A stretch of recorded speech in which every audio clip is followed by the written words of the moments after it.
Alors, la meilleure compréhension des phénomènes de cicatrisation au cours de ces dernières années nous a conduit à changer complètement notre façon de prendre en charge une cicatrice. Avant, il y a encore un moment, on pensait qu'une cicatrice devait être sèche et on utilisait pour cela des produits à séchant. Je pense au mercurochrome, à l'éosine, etc. On sait maintenant que c'est tout le contraire. On sait que pour qu'une cicatrice évolue bien, il faut la garder en milieu humide.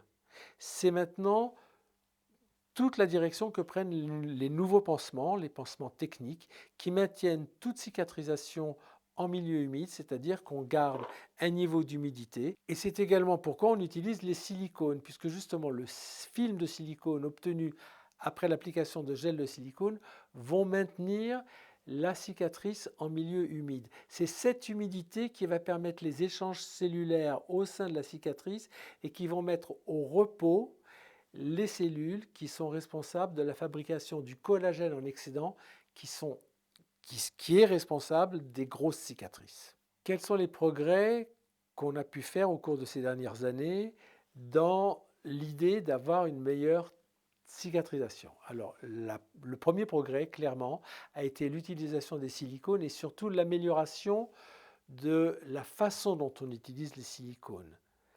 Les premiers silicones qui ont été utilisés étaient des plaques de silicone, la plupart du temps contrecollées sur des tissus. Ça marchait très bien, mais ce n'était pas simple d'utilisation, il fallait les laver, ça se voyait, c'était gênant, ça macérait. De plus en plus, on évolue vers des gels de silicone, qui sont des gels qu'on va appliquer sur la cicatrice et qui vont sécher, qui seront transparents, qu'on ne sentira pas, qu'on peut porter sous des vêtements, sous du maquillage. Ces films de silicone peuvent également contenir un écran total qui va éviter l'exposition solaire quand il s'agit d'une zone exposée au soleil. Alors, le progrès qui a été fait, c'est que ce sont des gels de silicone maintenant 100% siliconés, qui sont obtenus à base de silicone volatile sans huile de silicone, c'est-à-dire qu'ils sèchent entièrement.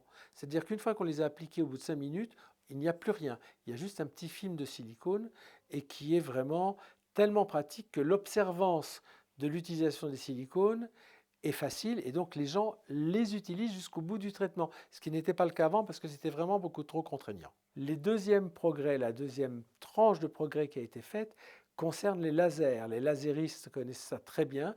Il y a plusieurs types de lasers et les laséristes sont capables, en fonction du type de cicatrice et du type de problème que présentent les cicatrices, de panacher l'utilisation de leur laser de façon à obtenir là encore une fois une amélioration cicatricielle très importante.